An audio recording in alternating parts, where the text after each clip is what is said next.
ಆತ್ಮೀಯರೇ ನಮಸ್ಕಾರ, ಹೇಗಿದ್ದೀರಿ?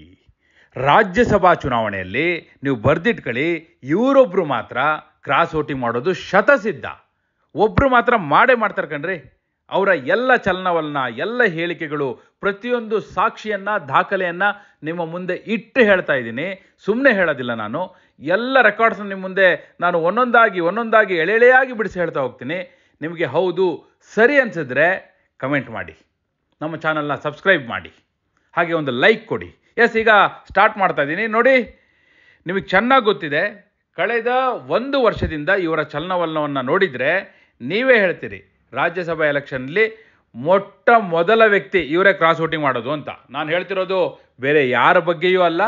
ಇವರು BJPಯ ಶಾಸಕ, ಹಿಂದೆ ಕಾಂಗ್ರೆಸ್ನಲ್ಲಿದ್ದವರು, ಕಾಂಗ್ರೆಸ್ನಲ್ಲೇ ಬೆಳೆದವರು, ಕಾಂಗ್ರೆಸ್ನಲ್ಲೇ ಮೊದಲು MLA ಆದವರು, ಆಪರೇಷನ್ ಕಮಲದ ಭಾಗವಾಗಿ BJPಗೆ ಬಂದವರು, ಈಗ BJPಯ ಶಾಸಕರಾಗಿದ್ದಾರೆ. ನಾ ಹೇಳ್ತಾ ಇರೋದು ಬೇರೆ ಯಾರೂ ಅಲ್ಲ, ಯಶವಂತಪುರದ BJPಯ ಶಾಸಕ ST ಸೋಮಶೇಖರ್ ಅವರ ಬಗ್ಗೆ. ನೋಡಿ, ಅವರ ಚಲನವಲನ ನೋಡಿ, ನೀವು ಅವರ ಹೇಳಿಕೆಗಳನ್ನ ನೋಡಿ. ನಾನು ಈಗ ಇದನ್ನು ಯಾಕೆ ಹೇಳ್ತಾ ಇದ್ದೀನಿ ಅನ್ನೋದನ್ನು ಕೂಡ ಹೇಳ್ತೀನಿ ನಿಮಗೆ. ST ಸೋಮಶೇಖರ್ ಅವರ ಒಂದು ಪ್ರಮುಖವಾದ ಹೇಳಿಕೆ ಬಂದಿದೆ. ಅದೇ ಹಿನ್ನೆಲೆಯಲ್ಲಿ ನಾನು ಈ ಸ್ಟೋರಿನ ತೊಗೊಂಡಿದ್ದು, ನಿಮಗೆ ವಿವರಿಸಬೇಕು ಅಂತ ಹೊರಟಿದ್ದು. ಅದಕ್ಕೂ ಮೊದಲು ಹಿನ್ನೆಲೆಯನ್ನು ಒಂದಿಷ್ಟು ಹೇಳ್ತೀನಿ. ಕಳೆದ 6 ತಿಂಗಳಿಂದ ಸತತವಾಗಿ ST ಸೋಮಶೇಖರ್ ಅವರು BJPಯ ವಿರುದ್ಧ ಹೇಳಿಕೆಗಳನ್ನ ಕೊಡ್ತಾ ಇದ್ದಾರೆ. DK ಶಿವಕುಮಾರ್ ಅವ್ರ ಜೊತೆ ಕಾಣಿಸ್ಕೊತಾರೆ, ಅವ್ರ ಮನೆಗೆ ಹೋಗ್ತಾರೆ, ಸಿದ್ದರಾಮಯ್ಯನವ್ರ ಮನೆಗೆ ಹೋಗ್ತಾರೆ, DK ಶಿವಕುಮಾರ್ ಪರವಾಗಿ ಹೇಳಿಕೆ ಕೊಡ್ತಾರೆ, ಕಾಂಗ್ರೆಸ್ ಪರವಾಗಿ ಹೇಳಿಕೆ ಕೊಡ್ತಾರೆ. DK ಶಿವಕುಮಾರ್ ಅವರು ಇವರ ಕ್ಷೇತ್ರಕ್ಕೆ ಮೊದಲು ಹೋಗ್ತಾರೆ, ಇವರ ಕ್ಷೇತ್ರಕ್ಕೆ ಬೇಕಾದಂಥ ಎಲ್ಲ ಕೆಲಸ ಮಾಡಿಕೊಡ್ತಾರೆ. ಇವೆಲ್ಲವೂ ಕೂಡ ಇವರ ಅಡ್ಜಸ್ಟ್ಮೆಂಟ್, ಇಂಟರ್ನಲ್ ಅಡ್ಜಸ್ಟ್ಮೆಂಟ್ ಏನು ಅನ್ನೋದನ್ನು ತೋರಿಸ್ತಾ ಇತ್ತು. ಈಗ ಅದಕ್ಕೆ ಪೂರಕವಾಗಿ ಇತ್ತೀಚೆಗೆ ಕಳೆದ 1 ವಾರದಲ್ಲಿ ನಡೆದ ಬೆಳವಣಿಗೆಗಳನ್ನ ಹೇಳ್ತೀನಿ ನೋಡಿ. MLC ಎಲೆಕ್ಷನ್ ನಡೀತಾ ಇದೆ, ಟೀಚರ್ಸ್ ಕಾನ್ಸ್ಟಿಟ್ಯೂನ್ಸಿದು. ಕಾಂಗ್ರೆಸ್ಸಿಂದ ಪುಟ್ಟಣ್ಣ ಕ್ಯಾಂಡಿಡೇಟ್, BJP ಹಾಗೂ JDSನ ಮೈತ್ರಿ ಅಭ್ಯರ್ಥಿ AP ರಂಗನಾಥ್ ಅವರು. ನೋಡಿದ್ರೆ ನೀವು ST ಸೋಮಶೇಖರ್ ಅವರು BJP JDSನ ಮೈತ್ರಿ ಅಭ್ಯರ್ಥಿಯ ಪರವಾಗಿ ಪ್ರಚಾರ ಮಾಡಬೇಕಿತ್ತು. ಆದರೆ ಅವ್ರು ಮಾಡಿದ್ದು ಯಾರ ಪರವಾಗಿ? ಪುಟ್ಟಣ್ಣ ಅವ್ರ ಪರವಾಗಿ ಪ್ರಚಾರ ಮಾಡಿದ್ರು. ಆದರೆ ಯಾವುದೂ ಆ್ಯಕ್ಷನ್ ಆಗಲಿಲ್ಲ. ಯಾಕಂದರೆ ಒಂದು ಬಲವಾದ ಕಾರಣವನ್ನು ಹುಡುಕ್ತಾ ಇದೆ. ಕೇವಲ ಪ್ರಚಾರಕ್ಕೆ ಹೋದರು, ಬಂದರು, ಹೇಳಿಕೆ, ಇದನ್ನು ಕನ್ಸಿಡರ್ ಮಾಡಲ್ಲ ಹೈಕಮಾಂಡ್. ಅದಕ್ಕೋಸ್ಕರನೇ ಈಗ JDSಯಿಂದ 5ನೇ ಕ್ಯಾಂಡಿಡೇಟ್ನ ಕಣಕ್ಕಿಳಿಸಿರೋದು. ಹಾಗೆ ಸತತವಾಗಿ DK ಶಿವಕುಮಾರ್ ಅವ್ರ ಪರವಾಗಿ, ಸಿದ್ದರಾಮಯ್ಯವ್ರ ಪರವಾಗಿ ಹೇಳಿಕೆಗಳು ಬರ್ತಾನೆ ಇತ್ತು. ಆದರೆ ಇವತ್ತು ಕೊಟ್ಟಂಥ ಒಂದು ಪ್ರಮುಖ ಹೇಳಿಕೆ ನೋಡಿ, ಇತಿಹಾಸದಲ್ಲೇ ಮೊಟ್ಟ ಮೊದಲ ಬಾರಿಗೆ ಇವತ್ತು ಮುಖ್ಯಮಂತ್ರಿ ಸಿದ್ದರಾಮಯ್ಯನವರು ಬಜೆಟನ್ನು ಮಂಡನೆ ಮಾಡುವಾಗ ಆ ಬಜೆಟ್ ಸಂಪೂರ್ಣವಾಗಿ ರಾಜಕೀಯದಿಂದ ತುಂಬಿದೆ, ಕೇಂದ್ರದ ವಿರುದ್ಧ ಹೇಳಿಕೆಗಳಿಂದ ತುಂಬಿದೆ ಅಂತ ಹೇಳಿ ಆರೋಪ ಮಾಡಿ BJPಯ ಎಲ್ಲ ಶಾಸಕರು ಸಭಾತ್ಯಾಗ ಮಾಡಿದ್ರು, ಪ್ರತಿಭಟನೆ ಮಾಡಿದ್ರು, ಸದನದಿಂದ ಹೊರಗೆ ಬಂದು ಸಭಾತ್ಯಾಗ ಮಾಡುವ ಮೂಲಕ ಹೊರಗೂ ಧರಣಿಯನ್ನು ಮುಂದುವರಿಸಿದ್ರು. ಯಾರೂ ಕೂಡ ಇತಿಹಾಸದಲ್ಲಿ ನಾನು ನೋಡಿದ ಹಾಗೆ ಬಜೆಟ್ ಓದುವಾಗ ಬಹಿಷ್ಕಾರ ಹಾಕಿ ಸಭಾತ್ಯಾಗ ಮಾಡಿ ಹೊರಗೆ ಬರೋದಿಲ್ಲ. ಆದರೆ ಅಷ್ಟರ ಮಟ್ಟಿಗೆ ಆಕ್ರೋಶವನ್ನು ವ್ಯಕ್ತಪಡಿಸಿದ್ರು.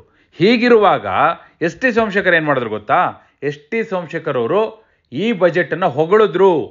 BJPಯ ಶಾಸಕರಾಗಿದ್ದುಕೊಂಡು ಅವರು ಓಪನ್ ಸ್ಟೇಟ್ಮೆಂಟ್, BJPಯ ಪರ ನಿಲ್ಲದೆ ಕಾಂಗ್ರೆಸ್ ಪರವಾಗಿ, ಸಿದ್ದರಾಮಯ್ಯನವರ ಪರವಾಗಿ, ಸಿದ್ದರಾಮಯ್ಯನವರ ಬಜೆಟ್ನ ಪರವಾಗಿ ಹೇಳಿಕೆಯನ್ನು ಕೊಟ್ಟರು.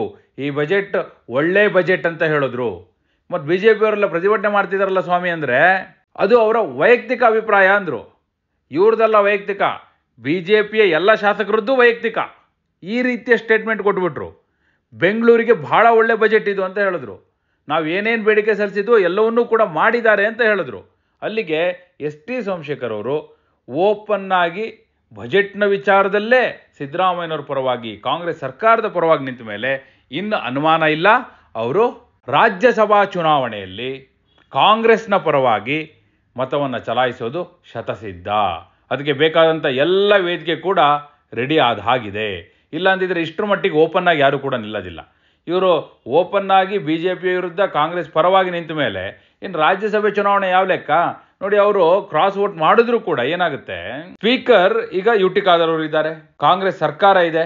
ಒಂದು ವೇಳೆ ಕಂಪ್ಲೇಂಟ್ ಕೊಟ್ಟರು ಕೂಡ BJP ಅವರು ಹೋಗಿ ST ಸೋಮಶೇಖರ್ ಕ್ರಾಸ್ ವೋಟಿಂಗ್ ಮಾಡಿದ್ದಾರೆ ಅಂತ ಕಂಪ್ಲೇಂಟ್ ಕೊಟ್ಟರು ಕೂಡ ಅವ್ರು ತಳ್ತಾ ಹೋಗ್ತಾರೆ. ಯಾರು ಏನು ಮಾಡೋಕ್ಕಾಗಲ್ಲ. ಇದು ಇತಿಹಾಸದಲ್ಲಿ ನಡೆದಂಥ ಘಟನೆಯನ್ನೇ ನಾನು ಹೇಳ್ತಿರೋದು.